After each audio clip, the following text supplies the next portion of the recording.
I want to acknowledge that I'm on the traditional territory of many nations, including the Mississaugas of the Credit, the Anishinaabe, the Chippewa, and the Haudenosaunee and the Wendat people. And it's now that is what's now called Toronto, which is now home to many diverse First Nations, Inuit, and Métis people. I also want to acknowledge that Toronto is covered by Treaty 13 with the Mississaugas of the Credit. But I know that many of you are meeting today in the homelands of the Lekwungen people, Songhees, and the Esquimalt nations.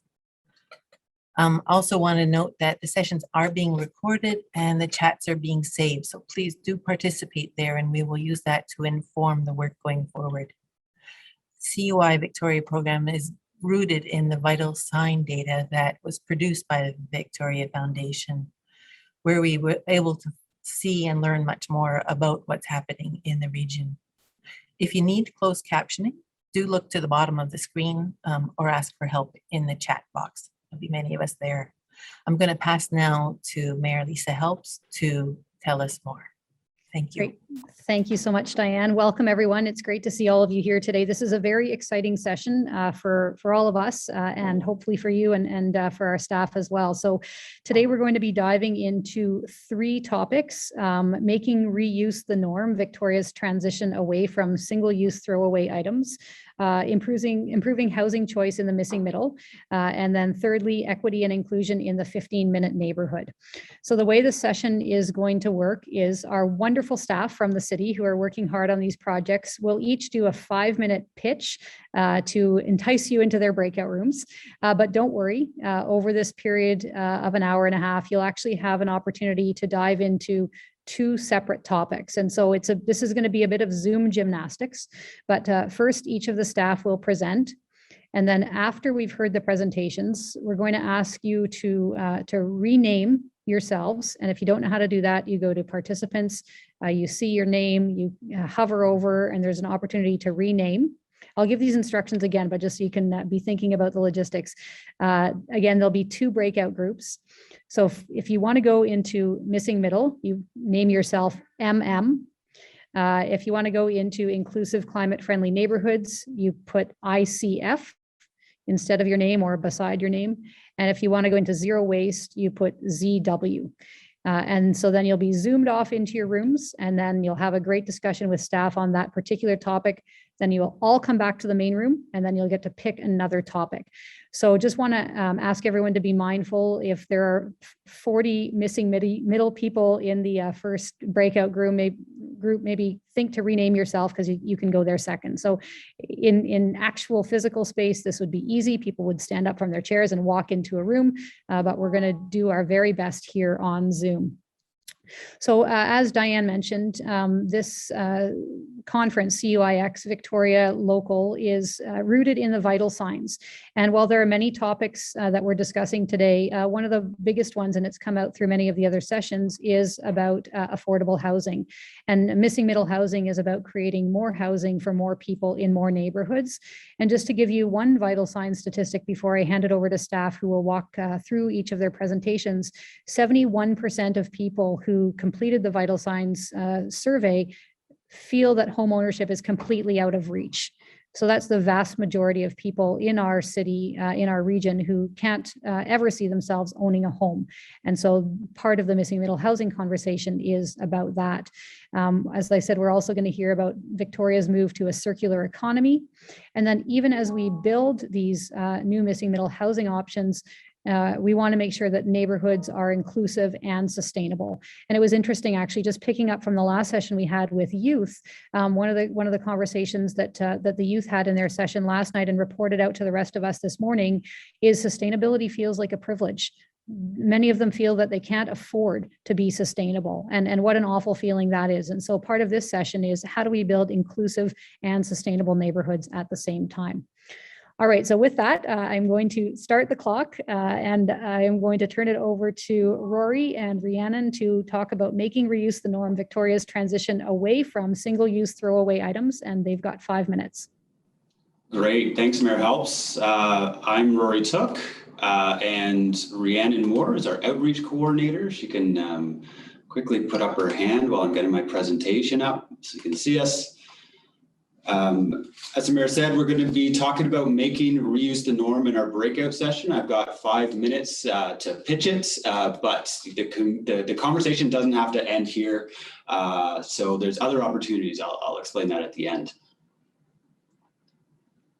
So first of all, Zero Waste Victoria, that is the city's recently introduced plan to get towards zero waste.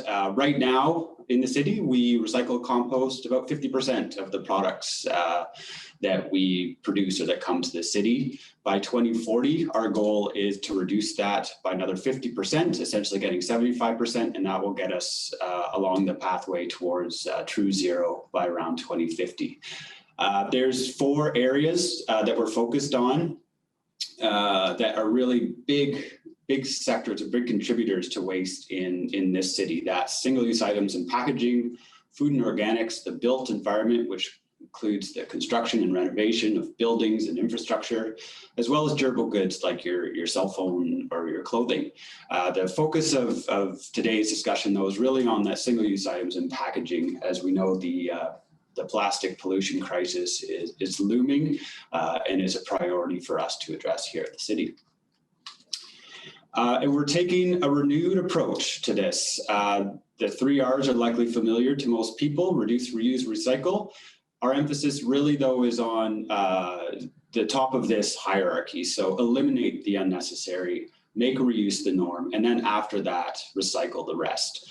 So reduce, reuse, repair, repurpose, recycle, all to avoid disposal. That's a key approach that we're taking, and it's aligned with the circular economy. And this is really the transition that we need to make to get towards zero waste and make this successful. Single-use item waste specifically. This photo here is actually what we collect from only 25 recycling cans around our downtown core. So that's several days worth of recycling. That's coffee cups and containers, 25 garbage cans.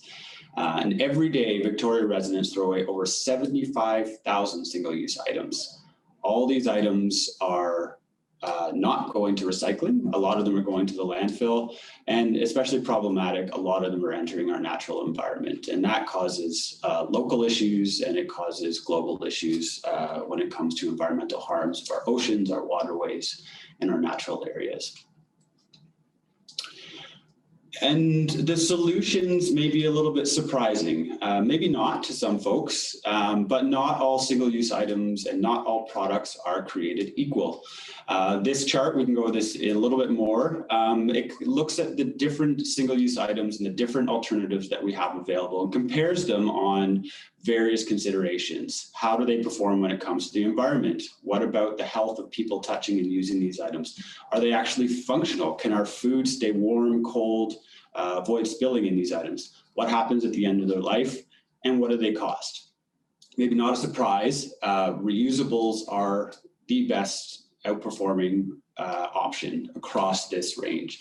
Maybe what's a surprise is that compostable plastics actually fall at the bottom of this list. And we can unpack this a little bit more in a breakout and describe what's happening there. So where do we want to go? We want to make reuse the norm in our community. It's starting to happen now. The question is, how do we scale this? How do we grow this?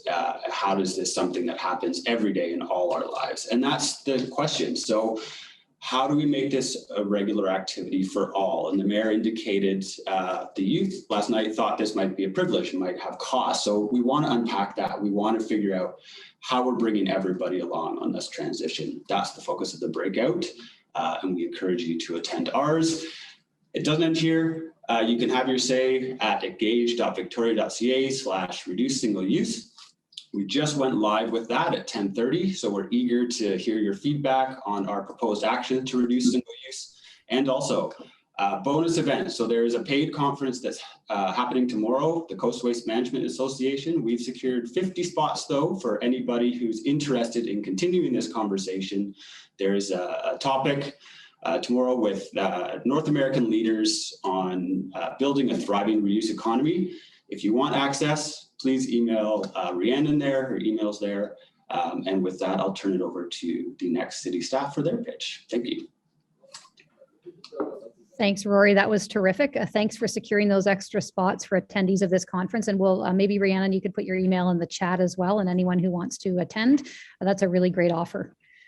All right, so up next is Malcolm and Margot, Improving Housing Choice in the Missing Middle.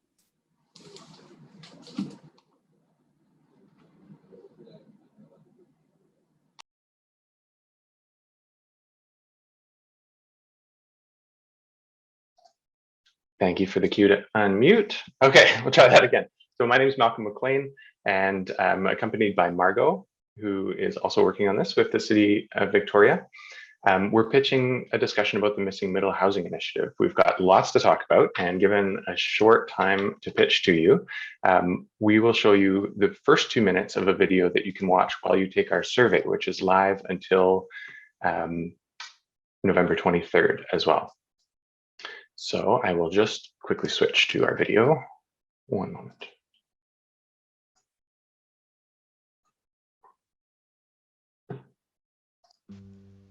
Meet the Jacksons. They love living in Victoria, but their growing family can no longer afford a home here. So they're moving farther away, and they're not alone. Census data tells us Victoria is continuing to lose young families as their housing needs evolve. This is a key reason Victoria's Missing Middle Housing Initiative is aiming to make it easier to build alternatives to the single-family house. This includes townhouses, duplexes, triplexes, and fourplexes. These housing types help give families like the Jacksons a choice to stay in Victoria as their needs change. And it's not just young families who benefit. There are many others looking for housing options in between single-family homes, which cost just over $1 million on average in Victoria, and apartments or condos, which often lack outdoor space. We are all familiar with homes like these, but they've come to be known as missing middle housing because they're rarely built these days. Apartments, condos, and detached houses account for almost all of the new homes created because most of the city, outside of the downtown core, is zoned for single-family homes. As a result, would-be builders of missing middle housing need to apply to council to change their zoning, which can be a long and complex process. This helps explain why Victoria sees many older homes replaced by new, more expensive single-family homes, far more often than missing middle housing is created. Creating space for more missing middle homes means more housing choices. That makes it easier for people to stay in the city, and that helps people live closer to where they work and shop, supporting the local economy and sustainability. These are some of the reasons Council is considering changing zoning in the city's traditional residential areas to allow missing middle homes in addition to single-family homes. This zoning could allow houseplexes, such as duplexes, triplexes, or fourplexes on standard-sized lots, and townhouses on the corners of blocks. This new housing would need to follow a set of design guidelines that ensure the new housing fits well in the neighborhood.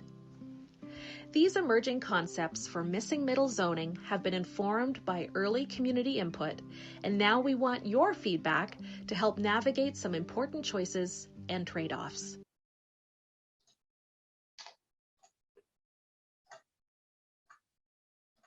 Okay, so there's our pitch in short. We will show you the rest of the video, another few minutes worth in the breakout session. And finally, I'll just close on this slide to give you a sense of where we're at in this initiative. So as you heard in the video, we did some early engagement and technical analysis that led to the concepts that we're talking about now. We have an online survey available now until November 23rd to get your feedback. And we have some additional Ask a Planner sessions to get more information. And through the Q&A session, we want to hear your questions, what other information you want to understand about this to inform any input you want to provide through the survey. So thanks so much. Hope to see you there.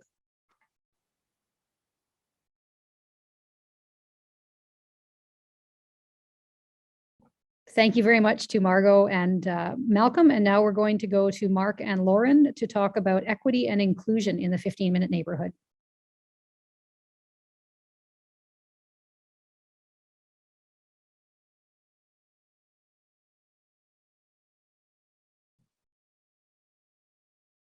Okay, and if you're speaking, we can't yet hear you, so unmute and Okay, here we go. All right.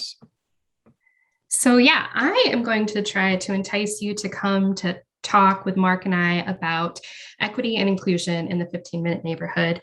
And I think it was great that Malcolm was just able to show that video about missing middle housing, because it really is such an important part of how we are going to address the housing crisis here in Victoria and in many cities across North America.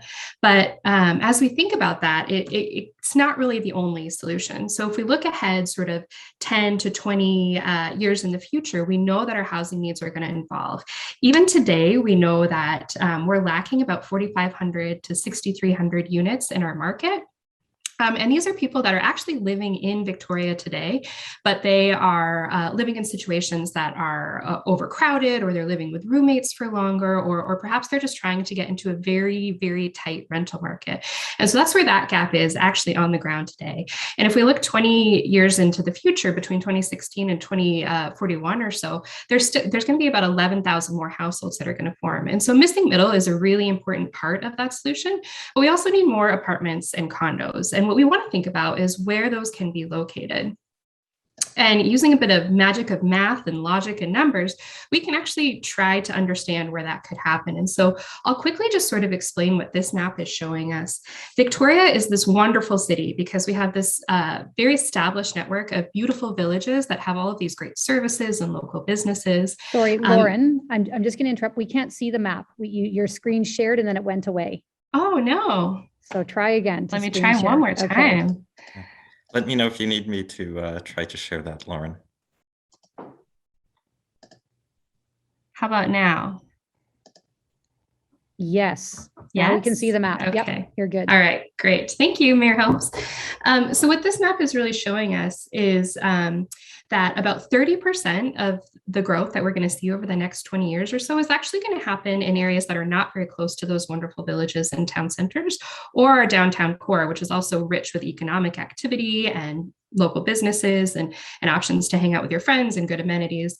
And so we want to think about how we can make more room in these locations that help us to create this 15-minute neighborhood. Because if we don't, there are some implications. So as I mentioned, we're seeing a lot of overcrowding in our current housing stock, low vacancy rates. And as Malcolm kind of alluded to, people are actually leaving the city because they can't find the housing we need. And that could result in a lack of services and workers that we will really need as our community ages, as well as a loss of arts, culture, and innovation that really makes Victoria such the wonderful place that it is. And really importantly, it means that more people are probably going to be commuting out of the city into Victoria. And so much of our emissions, 40% are due to transportation.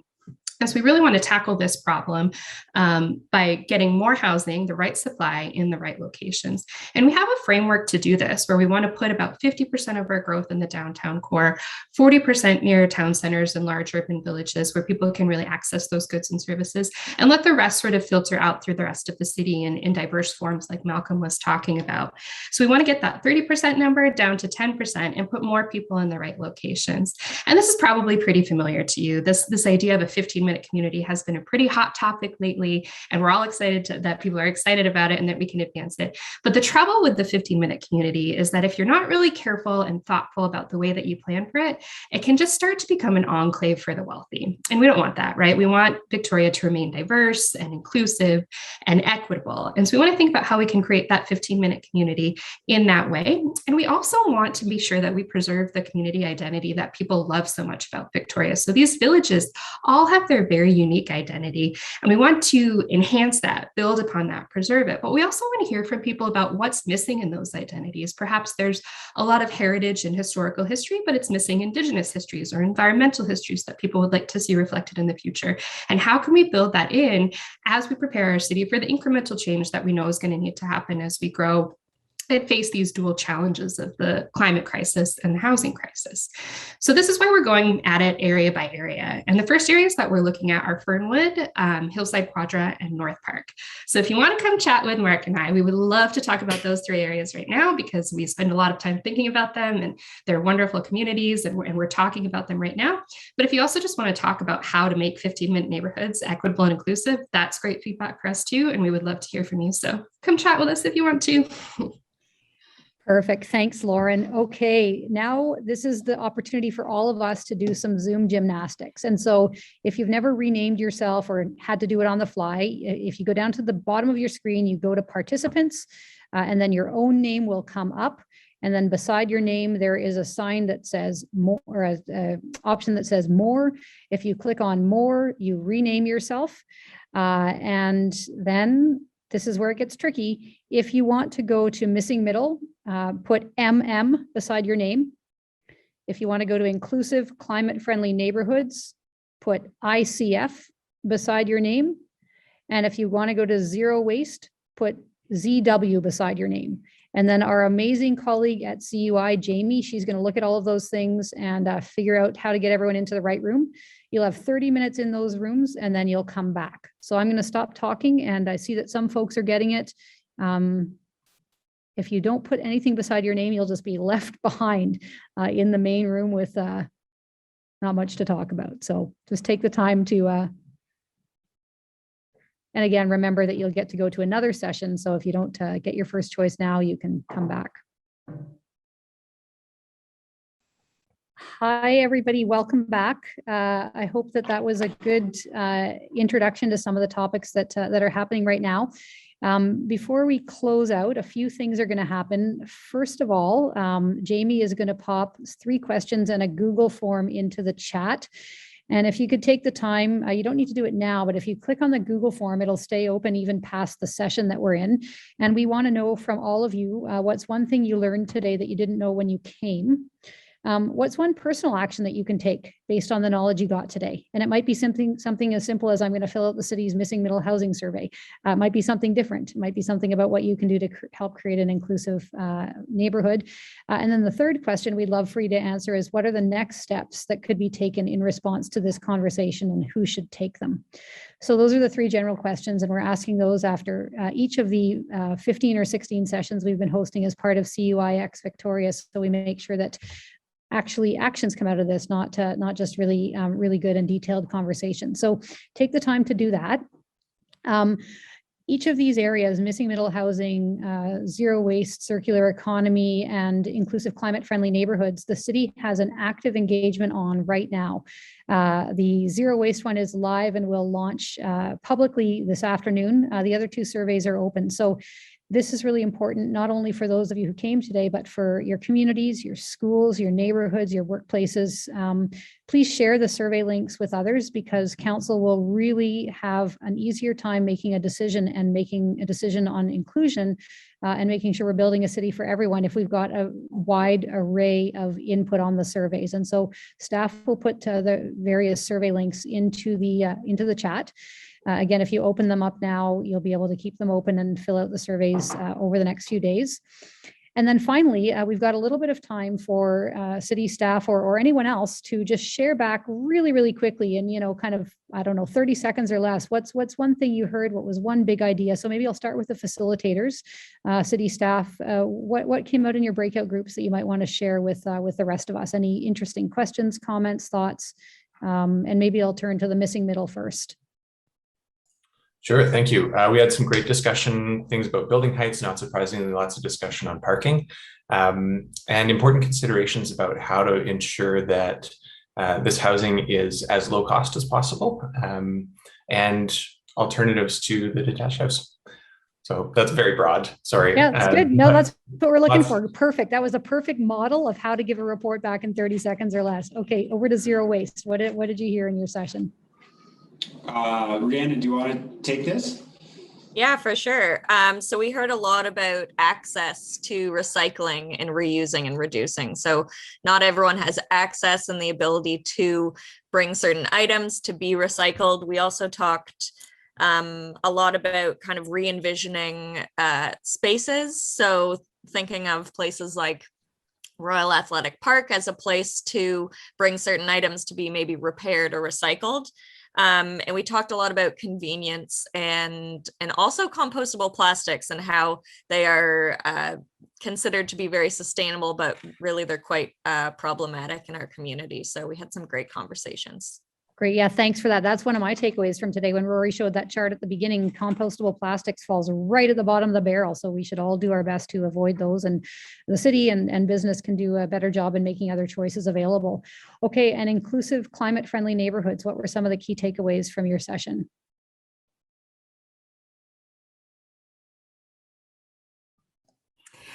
I'll jump in quickly. I think one of the things that we heard and just talked a lot about in both the sessions was that all of these policies and initiatives that we're taking all layer on together. So one thing that we're really trying to do in local area planning is set the foundation, make the room for new housing, ensure there's spaces for businesses to thrive. But that's just the first step. Next, we need to implement our Victoria housing strategy to make more family-friendly housing for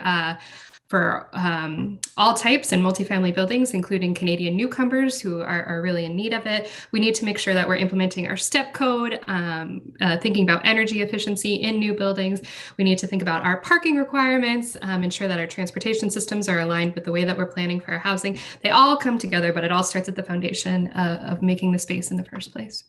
Yeah, and if I could add one more point, I think it's came up in both of our breakouts, is that just encouraging everyone here, whatever your viewpoint, to be involved and be involved in conversations that happen in your community and with your neighbors. I was at a session just last night that was very different, or 2 nights ago, very different from today's session, and where we look at kind of twin crises of our time, the housing crisis and the climate emergency, and thinking about walkable communities that have diverse housing choices as ways to create a good living environment, and while we solve these problems.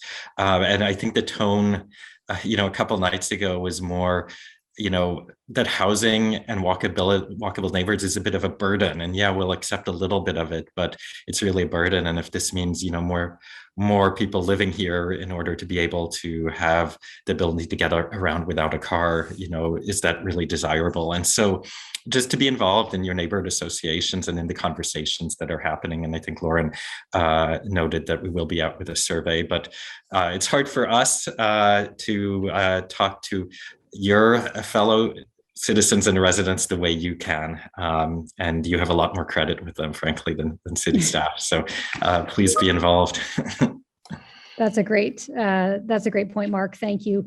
Thanks, everyone. We are running short on time. As noted, this is just very beginning of, well, I guess we're in the middle of the conversations with zero waste and inclusive, climate-friendly neighborhoods and missing middle housing. These are all decisions that council is going to need to make in the first quarter of 2022. And these are big decisions. These are big changes. But what we're really trying to do with this engagement process is understand who needs what, why it's needed, and how all of these things weave together to set the table for the future. This isn't about any more tinkering or small changes. Each of these areas propose some bold moves, and it's really so that we can make sure that the next 2 or 3 decades in Victoria, that we're meeting our climate targets, that we're creating inclusive, affordable neighborhoods for everyone, that we're not unnecessarily throwing our single-use cups into the landfill. And so it's really, these are, as Lauren so eloquently said, they're all woven together. And so thank you for coming. Please do fill out all of the surveys. And again, they're going to be open for a while, so don't get too bogged down. We don't want to ask you to do too much all at once. And most importantly, please share the information you've learned today, share the survey links. It's really very important, as I said, for council to hear from a wide spectrum of the community, because it gives us a sense of what's really happening out there. If we have a wide variety of folks from all walks of life, all stages of life, take the time to give us input, and we take that really seriously. So let's give a round of applause to our wonderful staff who did all the work today, and all of you who came to share in this as well. I'm just going to do, in the last 30 seconds or less, a plug for what's coming up this afternoon. So as noted at the beginning by Diane, CUIX Victoria Local is a 3-day event. For those of you who are deeply interested in climate change, at 1 o'clock, 1 till 2 p.m., we're having a panel session on climate grief, climate justice, and climate action, an intergenerational dialogue on climate change. So we've got 7 youth who are going to give us their perspectives, and 3 UVic professors who are going to witness and respond. That'll be really interesting. And again, if you're not free at 1, that'll be up on the CUI website later on. At 2 o'clock till 4 o'clock, there's a panel on inclusive economies. Again, we haven't talked about economy much in this session, but obviously that's making sure that we've got inclusive prosperity and not just a few jobs for few people is an important part of building cities. So that's at 2 o'clock till 4 o'clock. And then tonight, to wrap us up from 5 until 6:30, there is a session on welcoming Victoria. How do we make Victoria more welcoming and less racist as people move here from around the world? So that's all at CUIX Victoria website, which you can find by Googling it, or someone will put it in the chat in the next few moments. And again, if you're not free this afternoon and aren't going to be able to attend these sessions, all of them will be up on the CUI platform in the days to come. So thank you so much. Really appreciate your time, and have a good afternoon.